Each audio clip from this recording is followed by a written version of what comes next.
تبصروں، تجزیوں اور مشوروں کو چھوڑیں، آئیں آج جانیں کہ فیصلہ ساز مستقبل کے تانے بانے کس طرح بن رہے ہیں، ان کی سوچ، اندازے اور تخمینے کیا ہیں۔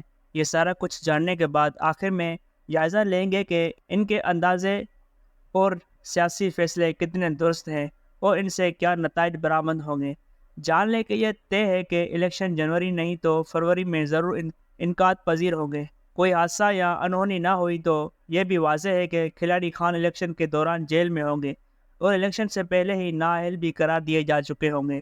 اعلیٰ سطح پر اندازہ یہ لگایا گیا ہے کہ آئندہ پارلیمنٹ تنگ ہوگی، کسی بھی جماعت کو قطعی اکثریت حاصل نہیں ہوگی، سب سے زیادہ نشستیں لینے والی جماعت کو وزارت عظمیٰ ملے گی اور دوسرے نمبر پر آنے والی جماعت کو ملک کی صدارت ملے گی۔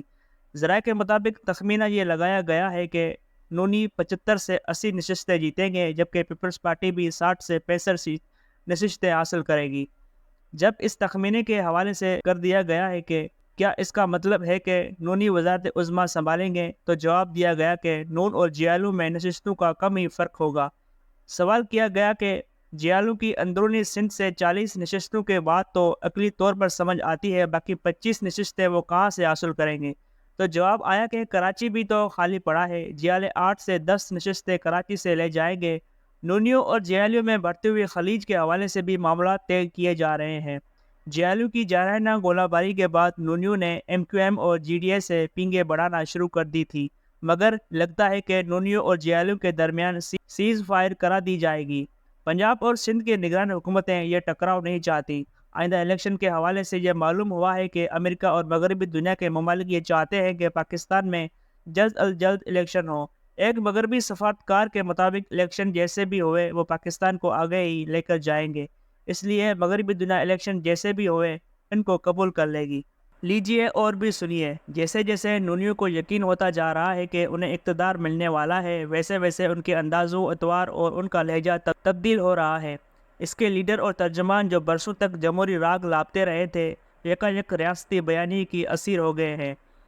مسالت کی بات کرنے والوں پر ناراض ہوتے نظر آ رہے ہیں۔ حد تو یہ ہے کہ اپنے ہی سابقہ خلیف پیپلز پارٹی کو یہ دھمکی دے رہے ہیں کہ وہ 90 کی دہائی کی طرح ایم کیو ایم اور سندھ کے انتخابی گھوڑوں سے مل کر سندھ میں پیپلز پارٹی مخالف حکومت بنا سکتے ہیں۔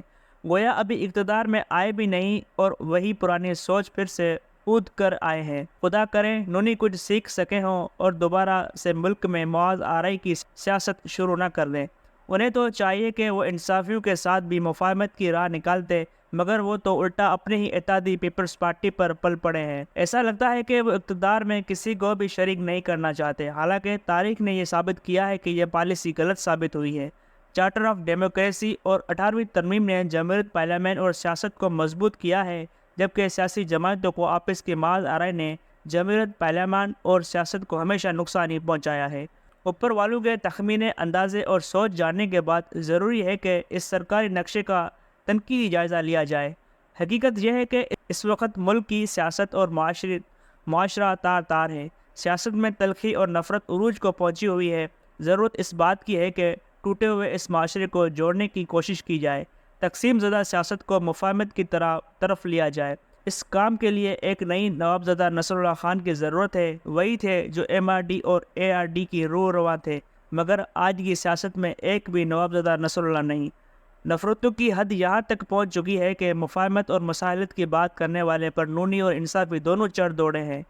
حالانکہ اس وقت سیاسی جماعتوں میں مفاہمت کے ساتھ ساتھ پھر اہل سیاست اور مقتدر کے درمیان مسالتی فارمولے کی اشد ضرورت ہے۔ نون کو کٹا پٹا اقتدار مل بھی گیا تو وہ سیاسی انتشار کے ماحول میں حکومت کیسے چلائے گی؟ مقتدر کے ساتھ کوئی فارمولہ طے نہ پایا تو کیا نواز شریف کاکڑ جیسا وزیر اعظم بننا قبول کریں گے؟